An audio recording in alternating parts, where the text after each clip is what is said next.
O tema do Estúdio News de hoje é o mercado da maioria. Para conversar com a gente, temos Luciana Medeiros, sócia e líder da indústria de consumo e varejo da PwC Brasil, e Renato Meirelles, presidente do Instituto Locomotiva.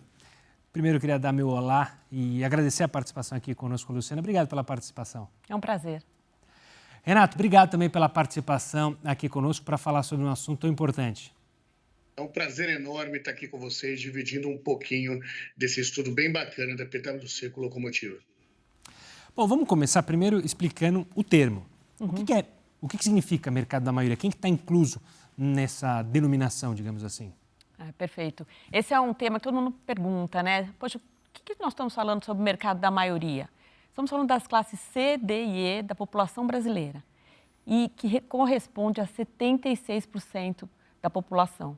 Então, normalmente, todas as empresas, o mercado em geral, fica falando muito da população brasileira, mas não considera que 76% dessa população estão nas classes C, D e E. E tem anseios, pensamentos também específicos que hoje o mercado precisa atender e olhar com muito cuidado. Claro. Renato, eu também quero ouvir de você qual a importância do mercado da maioria até nas compras, digamos assim. É um mercado, a Luciana falou, 66% que representa. Imagino que também, com gastos, tem uma representação importante. Uma representação gigante. Mas vamos tentar imaginar as pessoas. Aquela dona de casa que vai 2 vezes, pelo menos, por semana no supermercado. Nós estamos falando daquele pai ou daquela mãe de família que reúnem o dinheiro possível para fazer com que as compras durem até o final do mês. Nós estamos falando dessas pessoas, desses consumidores que representam, na verdade, a média dos brasileiros, formando a grande maioria dos consumidores do nosso país. Com alguns detalhes meio básicos. Por exemplo, quanto mais popular for um produto, popular no sentido de presença nas casas dos brasileiros, maior a importância que as classes C e D têm para esse mercado. Porque um consumidor da elite, um consumidor da classe A, por exemplo, pode ter até dinheiro para comprar 10 sorvetes, mas falta estômago para ele conseguir tomar. Portanto, se uma indústria de sorvetes, por exemplo, quiser vender o seu produto, ela tem obrigação de olhar para as classes C, D e E, para o mercado da maioria. Luciana, eu queria entender um pouco disso que o Renato falou. Por ser um grupo tão grande, né, tão distinto, ele tem perfis diferentes, ele é um perfil único e também a pandemia alterou o modo dele olhar o produto, de como comprar, já que a gente está falando tanto de digital, por exemplo? Sim, a C, D e E, eles têm características bem similares quando a gente fala do comportamento desse consumidor. Então, quando nós olhamos ali a predominância desse perfil, normalmente dominado por mulheres que estão liderando essas famílias C, D e E, a maioria são negros que também lideram essas famílias. Então, quando nós olhamos o C, D e E, sempre nessa característica, eles trabalharam muito na visão da informalidade, tem um menor nível também de escolaridade. Então, com isso, a gente tem um perfil da classe C, D e E. Mas esse consumidor, ele tem o que a gente chama que ele compra no físico e no digital. Hoje não existe mais, não, só a classe A e B compra no digital, compra ali no celular. Não. Hoje, a classe C, D e E, ela entra na loja com o celular na mão, procurando os produtos e comparando muito, seja qualidade, preço. Ela está ali naquilo que a gente chama do digital com o físico, é o chamado phygital. Então, são os dois mundos que se encontram e para a classe C, D e E isso é totalmente uma realidade. Um dos pontos que nós vimos é que, muitas vezes também, ele vai na loja, compra o produto e pede para entregar em casa. Ou, ao contrário, compra ali no digital, na palma da mão, no celular muitas vezes, e depois pede para entregar, ou não gosta do produto, entrega o físico na loja, recebe em casa. Então, a variedade de poder comprar, unindo esses dois mundos, físico e digital, é totalmente uma realidade para a classe C, D e E. Ô Renato, é engraçado a gente falar sobre isso que a Luciana trouxe, de olhar o físico e o digital também. Quando a gente teve a pandemia, muita gente falou, olha, é um caminho sem volta, tem que estar no digital. De fato, tem que estar no digital. Mas esse público mostra que também é preciso estar no físico e o quão importante é o empreendedor, o vendedor, o lojista ter essa noção que ele tem que estar nos dois mundos? Sem dúvida nenhuma. E esses dois mundos, na prática, viraram um mundo só. Do mesmo jeito que a gente não tem condições hoje de responder quantos tempos por dia a gente passa no celular, né? Porque a gente está toda hora conectado, a grande maioria dos brasileiros estão toda hora conectado. O consumidor, na hora de pesquisar, de decidir uma compra, ele tem toda uma jornada onde menos importa, na verdade, é o local que ele vai finalizar a sua compra.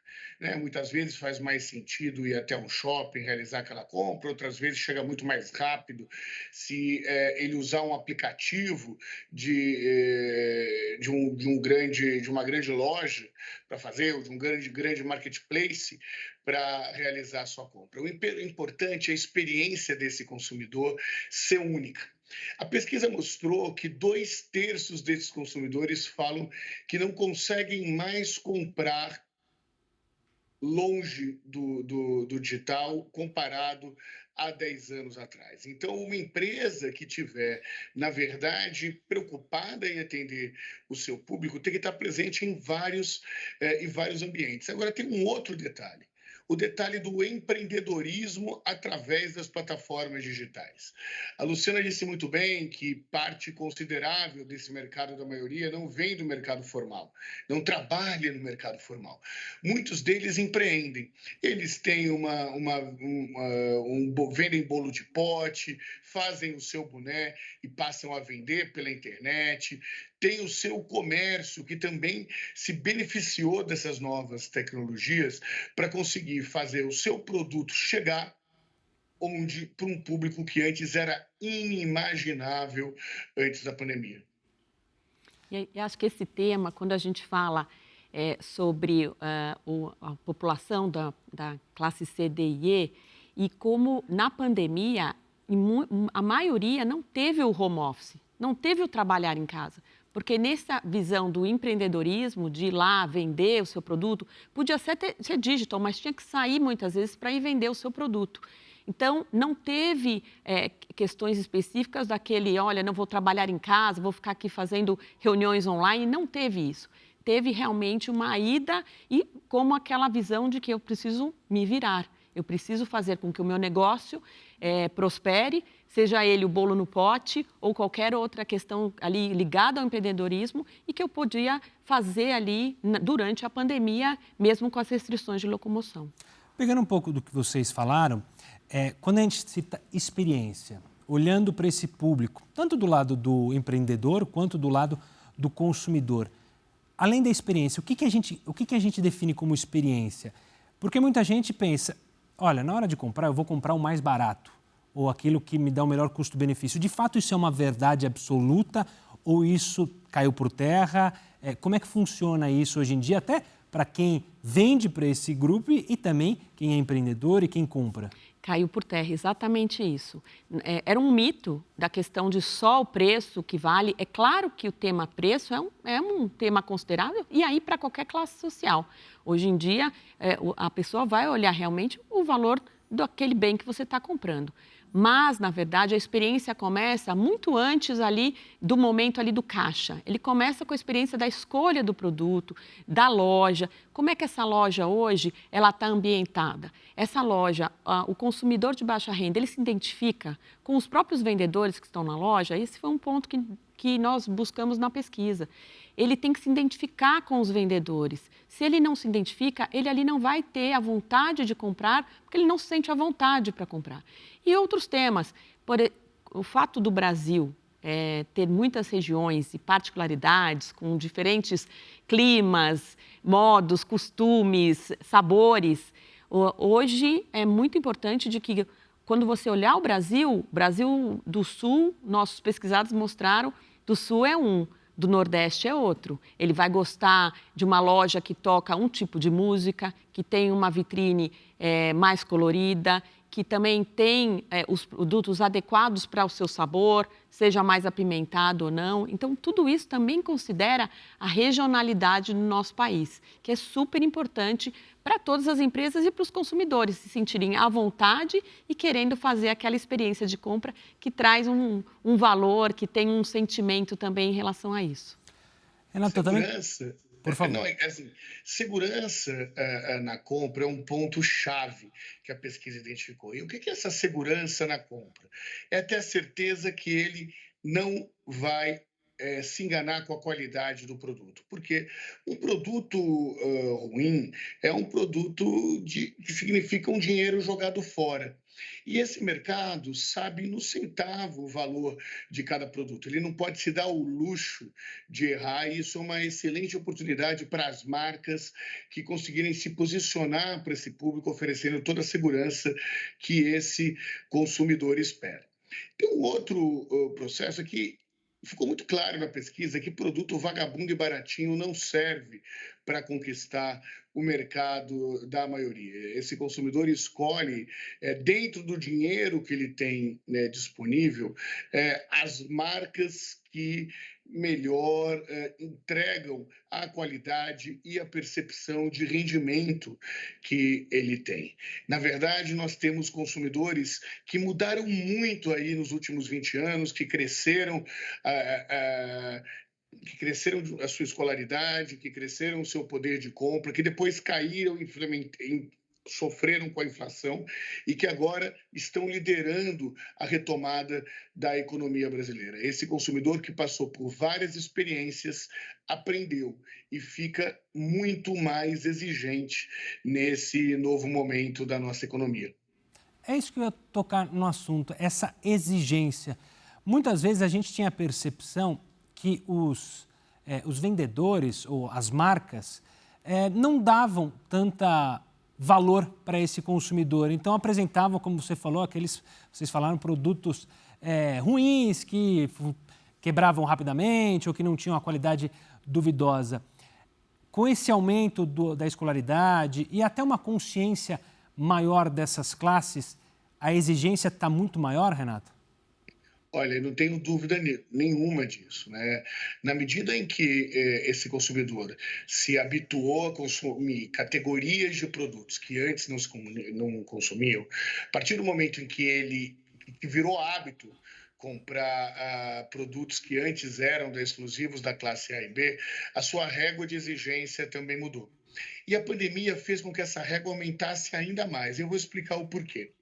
Quando a gente pega outras crises econômicas, lá atrás, em 2003, 2004, o consumidor, para não abrir mão de consumir determinada categoria, ele abria mão da qualidade daquele produto. Lá atrás, tá? 20 anos atrás. E essas segundas marcas acabaram ganhando espaço aí no mercado. Com a pandemia, essas segundas marcas já pertenciam a grandes empresas nacionais ou multinacionais, mas que são as mesmas fabricantes das marcas líderes de mercado. E, portanto, elas também, esse produto mais barato entregava uma performance muito semelhante aos dos produtos líderes. O consumidor aprendeu o que é bom, sabe que perder dói muito mais que deixar de ganhar, ou seja, ele não vai dar um retrocesso aí na qualidade dos produtos. E, portanto, quando as marcas líderes quiserem se reapresentar para esse consumidor, elas terão que entregar uma performance muito melhor do que a que elas têm hoje. Luciana, eu queria entrar num ponto que é a questão da ESG. Essa classe também está ligada a isso, ou seja, causas sociais, governabilidade. Isso também é um fator na hora de fazer a compra? Muito. E isso foi um tema que nos perdeu bastante na pesquisa. Os altos índices de olhar dessa população de baixa renda para os temas do ESG como um todo, principalmente quando a gente fala de causas sociais. Essa população, ela se liga muito qual a causa social que aquela empresa ela está liderando, o que ela está fazendo realmente. Então, como é que ela se conecta com isso? Então, hoje, um dos pontos da nossa pesquisa é que não é que a empresa vai diminuir a quantidade de itens que ela vende para essa população. Ela vai deixar de vender. A pessoa vai parar de consumir um item se ela não se identificar do ponto de vista, por exemplo, ambiental, ou se acontecer algum problema de questão ambiental, água, questões de racismo, preconceito. Isso é um tema muito sensível e relevante. Então, essa população de baixa renda, ela está sim considerando, na hora da compra, ela deixar de comprar uma marca porque ela está vendo que aquela empresa não tem causas sociais ou não respeita, de alguma forma, as pessoas, o meio ambiente e assim por diante. Pegando esse gancho, Renato, também quero ouvir sobre você sobre isso, porque hoje em dia a gente tem redes sociais, ou seja, então mesmo um pequeno proprietário de uma marca pequena, como você falou, um empreendedor, pode estar sujeito a ter problemas justamente porque a funcionária ou funcionário, ele mesmo, teve uma atitude racista, isso viralizou, isso ele perde dentro ali da pequena comunidade que ele está inserido. O próprio empreendedor e o consumidor estão sabendo lidar com esse boom da digitalização e das redes sociais e como isso afeta a compra e a experiência de compra? Então, num processo, né? O que a gente sabe, por exemplo, é que qualquer empresa de varejo que lide com o público tem que entender que o público é diverso. E, em geral, ele tem uma diversidade de gênero, uma diversidade racial muito maior se comparado à diretoria, por exemplo, da grande maioria das empresas brasileiras. E essa diversidade tem que ser respeitada. Qual é o consumidor que gosta de entrar numa loja e encontrar um vendedor que olha de cima a baixo para saber se ele está bem vestido para entrar naquela loja, por exemplo? A questão do respeito à diversidade e inclusão não é apenas combater uma atitude explícita de racismo, é ter um ambiente acolhedor dentro da loja. Da mesma forma, esse consumidor que sofre com as enchentes, que sofre com o aumento da temperatura na cidade onde mora, passa a ficar cada vez mais atento se as empresas em que ele decide depositar o seu dinheiro, se as empresas que fabricam os produtos que ele compra estão ou não estão se preocupando com o meio ambiente. Renato, você está dizendo que ele paga mais caro por fazer isso? O que nós estamos dizendo na prática é que, em condições iguais de temperatura e pressão, o consumidor vai preferir essas empresas. E as empresas que não tiverem essa preocupação vão ter que dar um desconto maior, portanto, tirar margem dos acionistas se quiserem contar com a preferência dos consumidores. Felizmente, esse é um caminho sem volta na sociedade brasileira, um caminho que cresce ainda mais quando as mudanças climáticas começam a bater na porta de todos nós. Luciana, no começo da nossa conversa, você citou que um dos dados que vocês perceberam na pesquisa é que a líder das compras nessa classe é justamente a mulher, que encabeça ali as contas das famílias. O que isso representa na prática, o que de oportunidade ou de decisão na hora de comprar dessas famílias? Esse é um ponto super importante, porque essa mulher que sai de casa muito cedo e volta à tarde, ela precisa de praticidade na casa dela. Ela precisa ter eletrodomésticos que realmente tenham uma inteligência maior e que possam fazer o trabalho e ajudá-la nesse processo. Para que quando ela volta para casa, realmente a casa esteja mais limpa, as roupas, né, limpas e secas. Então, esses eletrodomésticos, eletroeletrônicos que têm ali uma inteligência maior, esse é um anseio da população de baixa renda em ter para facilitar o seu dia a dia. E o grande ponto e uma reflexão que nós fazemos na nossa pesquisa é como essa população pode ter um acesso maior ao crédito para poder comprar esses produtos. Esse, na nossa visão e na nossa pesquisa, é um dos principais empecilhos para que essa população de baixa renda consiga ter realmente aquele eletrodoméstico que ela busca. Porque depois da pandemia, todo mundo achou, olha, agora não vai ter mais o boom de eletrodomésticos, ninguém vai querer comprar. Muito pelo contrário, a classe C, D e E, ela busca sim esses produtos para poder facilitar o seu dia a dia. Quero falar um pouco de crédito também, mas antes eu queria entender com o Renato e e analisar, a gente está falando de eletrodoméstico, a gente está falando de compras. A gente consegue ter uma percepção, e o mercado tem essa percepção de olhar como que essas classes e como que esse mercado lida na hora da compra. Ele vai muito com o emocional, é com o racional, é um pouco dos dois na hora de decidir de fazer uma compra, principalmente quando são produtos mais caros, produtos que tendem a durar mais tempo? Uma das coisas mais bacanas do estúdio foi, além de ouvir o consumidor, foi ouvir os CEOs das maiores empresas do Brasil e conseguir ter uma análise comparada aí entre o que o consumidor pensa e os dirigentes das grandes empresas brasileiras pensam. E nós notamos uma convergência muito grande, que é o respeito à inteligência desses consumidores. O cliente quer se sentir bem atendido, quer se sentir respeitado e precisa necessariamente de um modelo de venda que deixe bastante claro aquilo que ele está comprando, o porquê eventualmente ele está pagando um preço um pouco mais caro do que a média, e isso se dá inevitavelmente nos momentos em que esse consumidor escolhe categorias onde a qualidade é algo mais importante. Então, esse consumidor tem a racionalidade como pré-requisito para entrar no jogo, mas sabe muito bem que o processo de compra é muito mais subjetivo do que isso. Ser uma marca que o filho goste, ser uma marca com uma duração maior, mesmo que ela custe um pouco mais de preço, ser uma marca que de alguma forma consiga mostrar para uma sociedade que ainda tem preconceito, que aquele consumidor está de fato incluído em algum contexto social, são fatores que pesam tanto ou mais do que o preço em alguns momentos. Agora, ninguém gosta de falar que pagou mais caro, né? Isso não acontece nem na classe A, nem na classe E.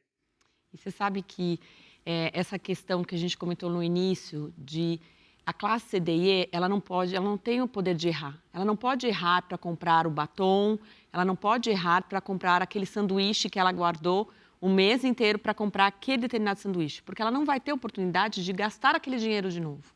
Então, ela escolhe muito bem os produtos que ela quer, porque ela não pode fazer esse erro. Então, isso é muito comum para as empresas. Nós vimos essa convergência com os líderes das principais empresas no Brasil, colocando exatamente isso, vendo que, como ele não pode errar, eu preciso tomar cuidado quando eu ofereço o produto para ele, quando lá no balcão de atendimento do hambúrguer, do cheeseburger, qual é a estrutura ali que eu ofereço para ele? Olha, você não gostaria da batata? Você não gostaria do guaraná? Ele vem comprando isso, então ele oferece, mas dentro aquilo que tem uma relação, porque ele não pode errar na compra daquele produto.